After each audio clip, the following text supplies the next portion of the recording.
Alors, l'étape suivante va consister à sélectionner le bord de ce trou en mode Edge.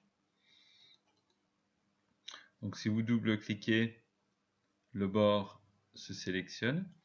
Et nous allons faire un extrude sans manipuler les petites flèches ici, simplement donc l'extrude et puis se mettre en mode déplacement. De cette façon, nous avons ceci qui va se créer, donc une première rangée de faces. Cette première rangée de faces va vous permettre de commencer à définir un petit peu comment les choses vont se passer. Donc ici, évidemment, dans la partie entre les jambes, on va avoir un espacement qui va être beaucoup plus fin et beaucoup plus droit.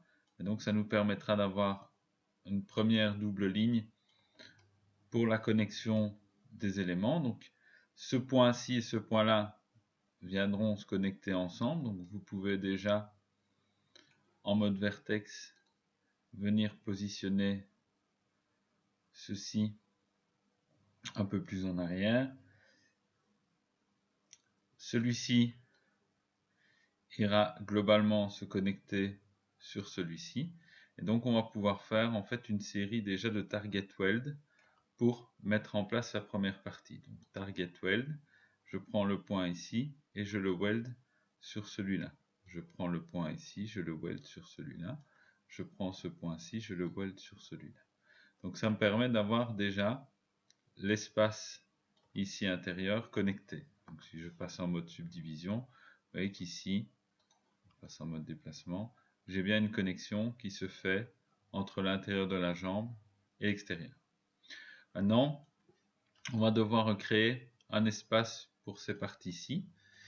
Alors, pourquoi travailler en deux temps comme ceci? Tout simplement parce que ceci va me permettre, donc le fait d'avoir connecté déjà une partie, va me permettre de faire par exemple un bridge entre ces deux edges, et donc de gagner une face, puisque cette face qui aurait servi pour connecter ceci, me permet maintenant de connecter sur une zone plus grande.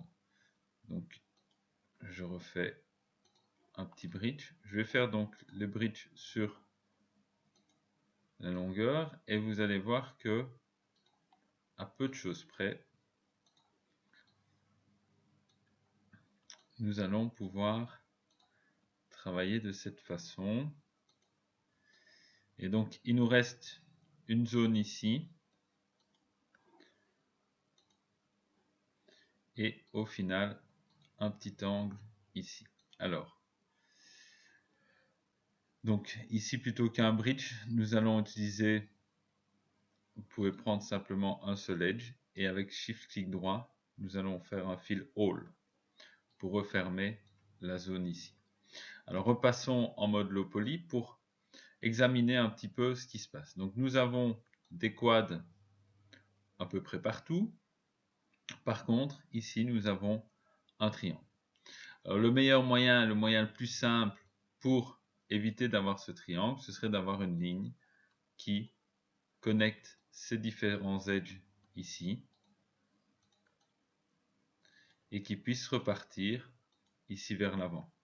Donc si je fais un connect entre ces différentes faces, connect, clac, ici en fait derrière, je vais pouvoir en mode vertex connecter ce point-ci avec celui-là pour avoir de nouveau un quad. Donc connect, excusez-moi. Et je peux, donc je valide avec Enter, et en mode Edge, je vais pouvoir dissoudre, supprimer l'Edge ici. Ce qui va me permettre donc d'avoir toute une série de quads, et ce qui me reste à faire maintenant, c'est du repositionnement de points, peut-être remodifier un tout petit peu la topologie à certains endroits, mais globalement, j'ai quelque chose ici qui va avoir la topologie correcte pour bien avoir un arrondi ici. Il y a juste ici au niveau du triangle que nous avons ici. Alors, pour éviter d'avoir un triangle de ce type-ci, on va pouvoir retravailler avec une ligne supplémentaire Et je vous montrerai donc la topologie que l'on peut obtenir avec ces modifications faites.